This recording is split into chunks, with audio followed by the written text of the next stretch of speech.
प्रधानमंत्री नरेंद्र मोदी को घाना का सर्वोच्च नागरिक सम्मान मिल चुका है। घाना के राष्ट्रपति जॉन महामा ने उनको ये सम्मान दिया।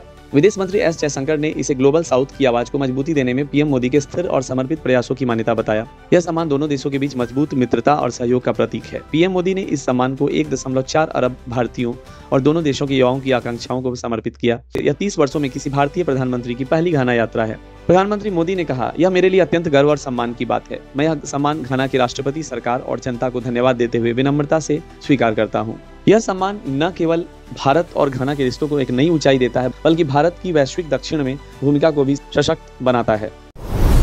कांग्रेस नेता जयराम रमेश ने बिहार में चल रहे स्पेशल इंटेंसिव रिवीजन SIR अभियान पर चुनाव आयोग ECI की कड़ी आलोचना की है। उन्होंने इस प्रक्रिया को वोटबंदी बताते हुए कहा कि जैसे 2016 की नोटबंदी ने देश की अर्थव्यवस्था को तबाह किया, वैसे ही यह वोटबंदी देश की लोकतंत्र को बर्बाद कर देगी। उन्होंने आरोप लगाया कि पिछले 6 महीने में चुनाव आयोग ने विपक्ष की आवाज को नजरअंदाज किया है और असंवैधानिक तरीके अपनाए हैं। उन्होंने यह भी बताया कि कांग्रेस सहित विपक्षी दलों के प्रतिनिधियों को चुनाव आयोग से मिलने में काफी कठिनाई हुई और प्रतिनिधियों की संख्या पर मनमानी सीमा तय कर दी गई। जयराम रमेश ने SIR को लोकतंत्र के खिलाफ एक साजिश बताया। SIR का मकसद बिहार चुनाव से पहले मतदाता सूची का सत्यापन है। विपक्ष का आरोप है कि इस प्रक्रिया में गरीब और हाशिए पर मौजूद समुदायों को मतदाता सूची से हटाया जा सकता है। RJD नेता तेजस्वी यादव ने आरोप लगाया कि यह प्रक्रिया BJP और NDA को फायदा पहुंचाने के लिए हो रही है। उन्होंने यह भी दावा किया कि केंद्र सरकार राष्ट्रपति शासन लगाकर बिहार में सत्ता हासिल करना चाहती है। उधर चुनाव आयोग का कहना है कि SIR संविधान के अनुच्छेद 326 और RP अधिनियम 1950 के तहत हो रहा है। यह प्रक्रिया पारदर्शी और निष्पक्ष तरीके से की जा रही है। वरिष्ठ नागरिकों, दिव्यांगजनों और आर्थिक रूप से कमजोर लोगों की सहायता के लिए विशेष व्यवस्था की गई है। मुहर्रम 6 जुलाई और कांवड़ यात्रा 11 जुलाई से पहले मुरादाबाद में सुरक्षा व्यवस्था कड़ी कर दी गई है। SP सिटी रणविजय सिंह ने बताया कि CCTV कैमरे और ड्रोन की मदद से निगरानी की जा रही है। सभी थानों में पीस कमेटियों की बैठक हो चुकी है और सभी संबंधित पक्षों के साथ समन्वय किया गया है। ताजिया और कांवड़ यात्रा के मार्गों का सर्वे कर समस्याओं का समाधान कर लिया गया है। NHAI और दोनों समुदायों के नेताओं के साथ भी बैठकें की गई हैं। सभी डार्क स्पॉट्स की पहचान कर ली गई है और वहां विशेष ध्यान दिया जा रहा है। सोशल मीडिया पर भड़काऊ पोस्ट करने वालों पर सख्त कार्रवाई की चेतावनी दी गई है। मुहर्रम शिया मुस्लिम समुदाय के लिए अत्यंत पवित्र अवसर है, जिसमें ताजियों और जुलूसों के माध्यम से इमाम हुसैन की शहादत को याद किया जाता है और कांवड़ यात्रा में श्रद्धालु हरिद्वार और गढ़मुक्तेश्वर से गंगाजल लाकर शिवालयों में अर्पित करते हैं। प्रशासन ने आधुनिक तकनीकों की मदद से दोनों धार्मिक आयोजनों को शांतिपूर्ण और सुरक्षित तरीके से संपन्न कराने के लिए पुख्ता तैयारियां की हैं।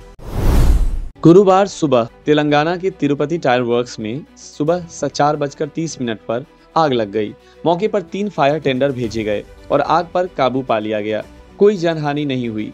हालांकि आग लगने के कारण और नुकसान का आकलन नहीं हो पाया है। फायर विभाग की टीम ने बताया कि जांच जारी है। बलूच नेशनल मूवमेंट के मानवाधिकार विभाग ने बलूचिस्तान में जबरन गायब किए जाने इन्फोर्स्ड डिसअपीयरेंसेस के मामले में वृद्धि की जानकारी दी है। 1 और 2 जुलाई 2025 को कम से कम 6 युवकों को पाकिस्तानी सुरक्षा बलों द्वारा अगवा किए जाने की सूचना है।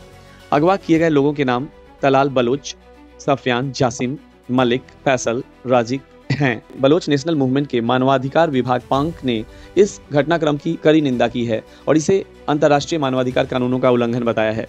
संगठन का कहना है कि ये घटनाएं बलोच युवाओं को व्यवस्थित रूप से निशाना बनाने की प्रवृत्ति को उजागर करती है। बलूचिस्तान लंबे समय से सुरक्षा बलों की मौजूदगी, अलगाववादी आंदोलनों, आर्थिक उपेक्षा और मानवाधिकार उल्लंघनों का सामना करता रहा है। मानवाधिकार संगठनों और पत्रकारों ने पाकिस्तानी सरकार पर आम नागरिकों को बिना कानूनी प्रक्रिया के गायब करने के गंभीर आरोप लगाए हैं।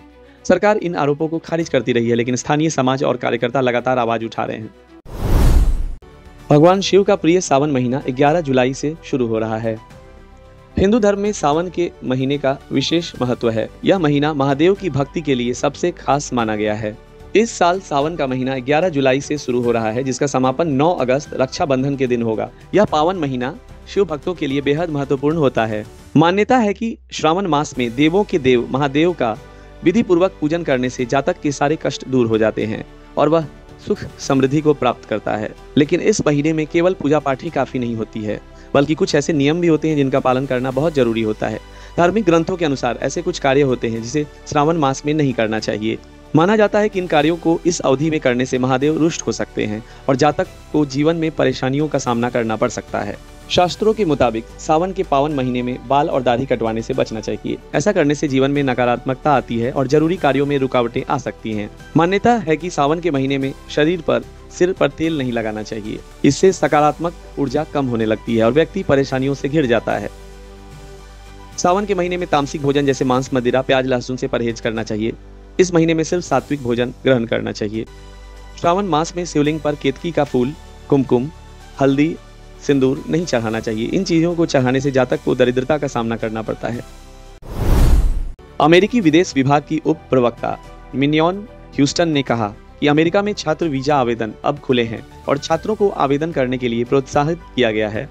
उन्होंने कहा कि सभी वीजा फैसले अमेरिकी राष्ट्रीय सुरक्षा को ध्यान में रखते हुए लिए जाते हैं। वीजा का सही उपयोग जरूरी है। छात्र केवल पढ़ाई के लिए आए, न कि शिक्षा में बाधा डालने या परिसर में तोड़फोड़ के लिए।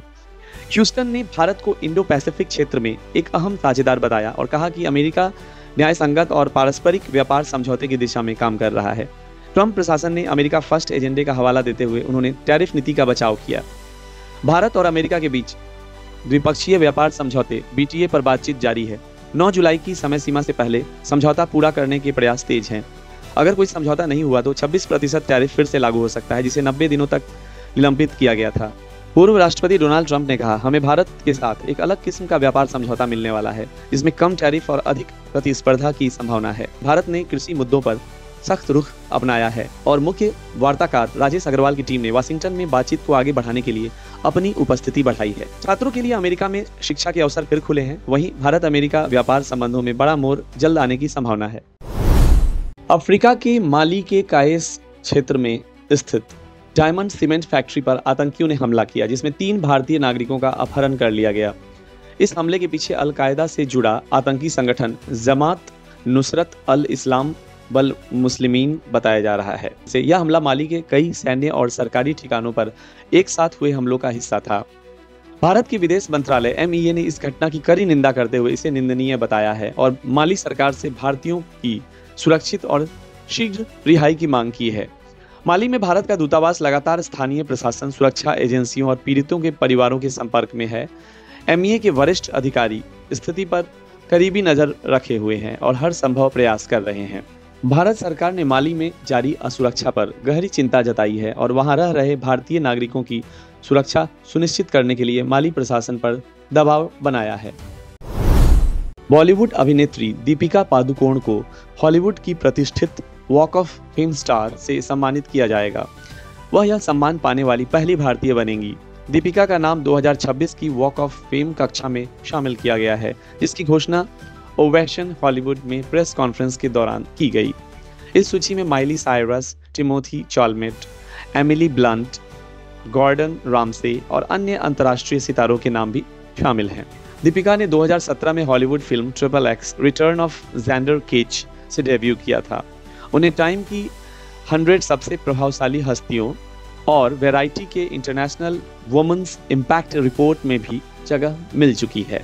वह कांस फिल्म फेस्टिवल और मेट गाला जैसे प्रतिष्ठित मंचों पर भी भारत का प्रतिनिधित्व कर चुकी हैं। वॉक ऑफ फेम चयन समिति ने सैकड़ों नामों में से 35 प्रतिष्ठित व्यक्तित्वों को चुना है, जिसे 25 जून को बोर्ड ने मंजूरी दी।